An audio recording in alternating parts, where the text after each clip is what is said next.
Cobb TV. Watch your life make sense.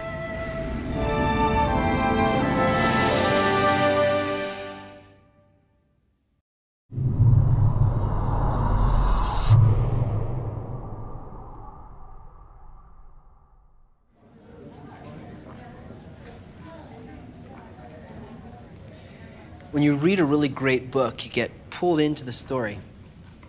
After a while, you don't even feel that it's a story that you're reading. You're just living it. It's in your sensations. You become not just the hero, but all the characters and all the events. Your sensation enters and animates everything, and you live out the drama of all the connections and all the conflicts. The cover will tell us who wrote a book, but it never tells us who's reading the book, and why should it? I mean, we never ask.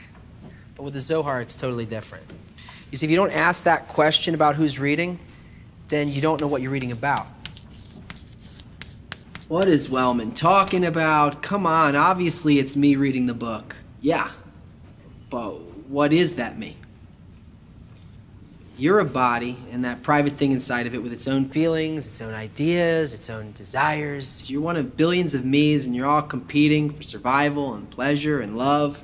You've got family, a couple friends, a bunch of acquaintances.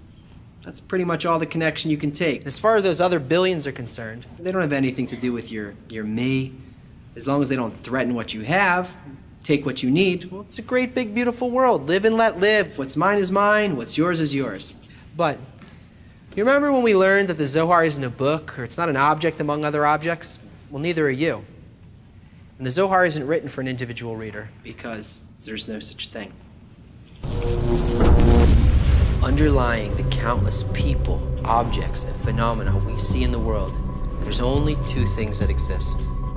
An unchanging creative law called Borei, creator, giving force, and two, a single creature the law built that contains the entire cosmos and everything in it, called Adam, the desire to receive, or the collective soul. They're not really two things, but they're two sides of the same force. Adam means resemblance, and depending on the quality of connection between the creator and Adam, how different or alike they are, that's what projects everything we feel as either the physical things surrounding us or our private inner life. The creation didn't end with the appearance of the creature. It wasn't even the starting point. The creation that we see happened when, in order to give the creature independence, the giving force shattered the original desire to receive into billions of desires, each with a dormant spark inside of it that's still connected to the others. There is only one creature, and it's built like a hologram, with each isolated, lonely me part containing within it every other me plus the whole. No matter how it looks on the outside, humanity is one creature, and it's evolving as a whole. Your me isn't just you. It just thinks it is. We pick up and open the Zohar at the turning point of creation, and the one reading the book is the collective soul with amnesia. Okay, if that's so, then how come the more connected we get, the worse it seems to get? I mean, why has globalization turned into worldwide crisis and conflict? I'll tell you, we built a totally interdependent world, and there's no place left to grow. There's nowhere left to run.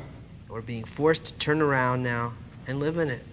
And it's the wrong kind of world for what we've become. We're connected on the outside and hating it on the inside.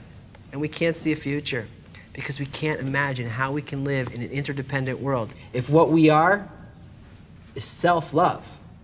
Because even if you tell me that I'm not going to survive unless I actually care about the others, I'm still not able to do it. But now for the good news. Finally, we've actually revealed our true identity, who we really are. Okay, it's the negative side of it, but at least we can see it, and at least we can start working with it. And the extra layer of self-love, it's an illusion. We can connect above it if we really want to, but you can't change it on your own because you're not on your own anymore. Remember, you're actually that hologram. So what everyone wants and values will influence you and everyone else. In fact, none of my feelings and thoughts and my needs, they don't even originate in me. That's who's reading the book. a piece of the hologram coming to terms with its identity.